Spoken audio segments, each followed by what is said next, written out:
So, hi guys!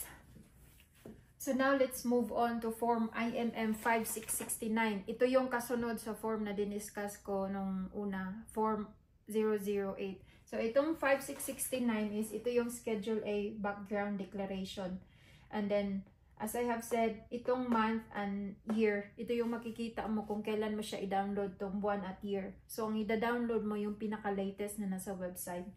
Ang nandito sa form na to, it's very important kay ito yung details of your personal history since the age of 18 or for the past 10 years. So kung nag-apply ka ngayon, backward 10 years.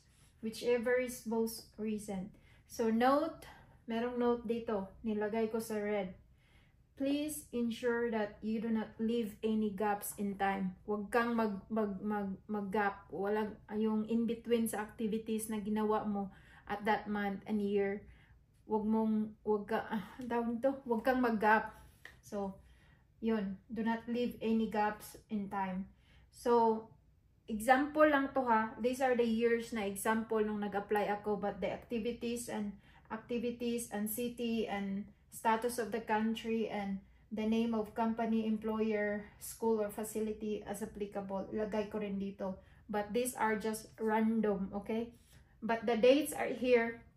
Ang ilalagay ko is dapat ito ang gagawin mo na walang gap sa month and sa year. Okay? So, nung nag-apply ako is 2021.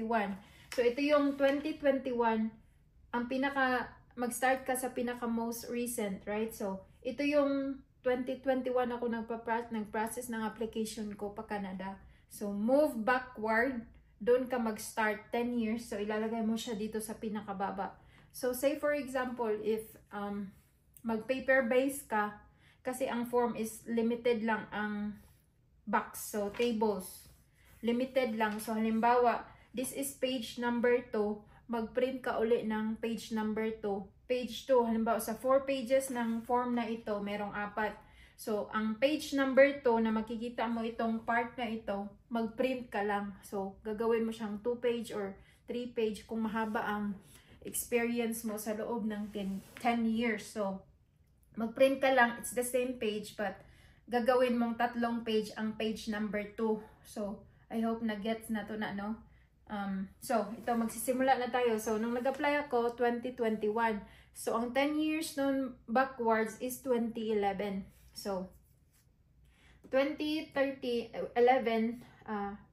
this is March, and then April. Kay April man ako nag-lodge, anong tawag nito? Itong application ko na to, nag-start ako ng processing 2021. And then, backwards, nag-start ako sa month na ito.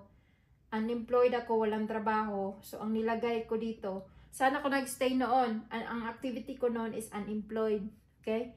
And then, city and town and country, kung saan ako nag-stay, ito yung probinsya ko sa Pilipinas. Ito, Compostela Valley, Philippines. And then, anong status ko is of course citizen.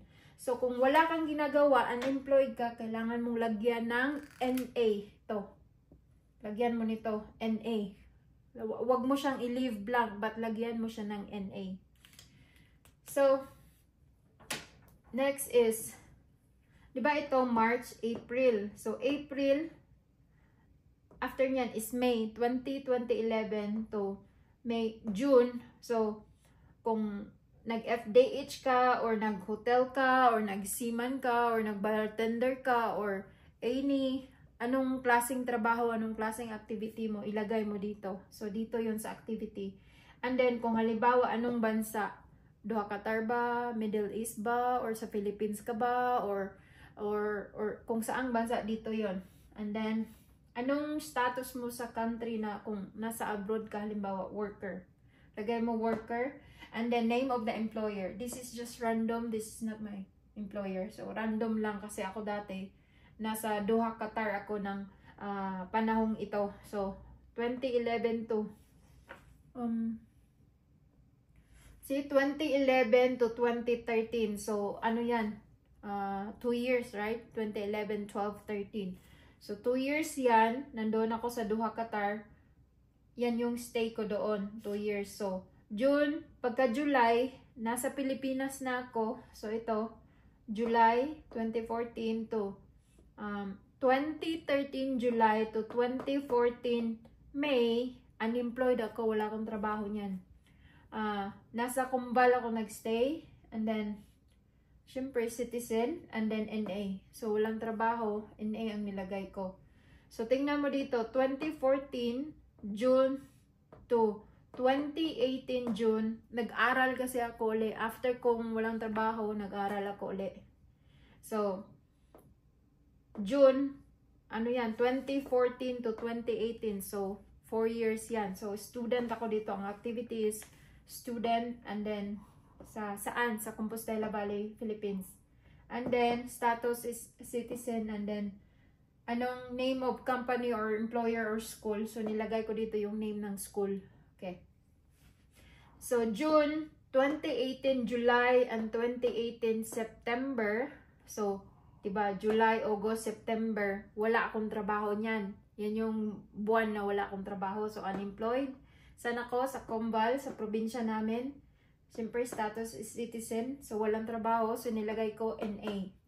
So, pagka October, nasa resting stage kasi ako nito kasi, ano to eh, parang, September. Ay, nag-review ako sa bahay lang nito, pero wala akong trabaho. Nasa bahay lang ako nito. Nagre-review, preparing sa board exam ko. So, wala akong trabaho niyan. So, pagka October, September, end man, nag-exam ako. Tapos, October to 2018 October to 2019 July. So, nag-apply ako as a customer service representative. So, ito, nilagay ko CSR. So, sa Davao City. In the Philippines, anong status mo is yung worker. And then, anong name of company? So, ang name of company noon na pinagtatrabahuan ko is sa VXI, Business Account Associate ako doon sa Uber Eats na Philippines account. And then, 2019, August to 2019,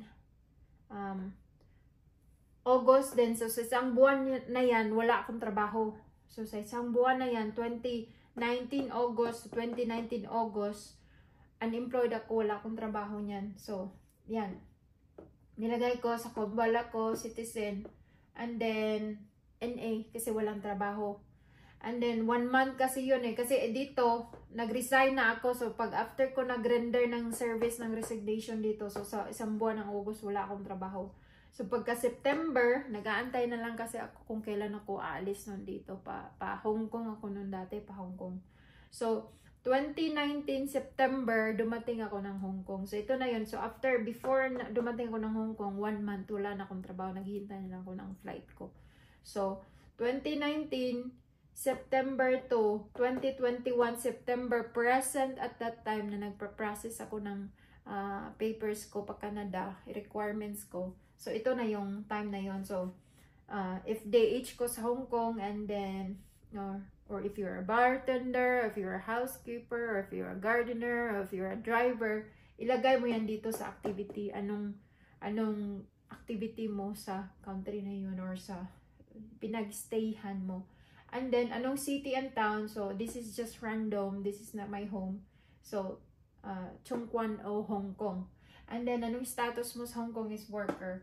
So, name of the company, this is just random. So, the name of the employer, nilagyan ko lang is Halim. So, ganito, okay, walang gap, please, do not leave any gaps. Importante siya, it can lead to kanang mag-delay ang imong application if merong delay sa, merong kang gaps na iiwan dito. So, dapat wala. So, makikita nila kung anong ginagawa mo sa loob ng 10 taon na yun. So, yun lang po ang pinaka-importante sa form na ito. So, I hope naintindihan. And then, comment lang po sa baba kung merong clarification. So, that's all po. Thank you.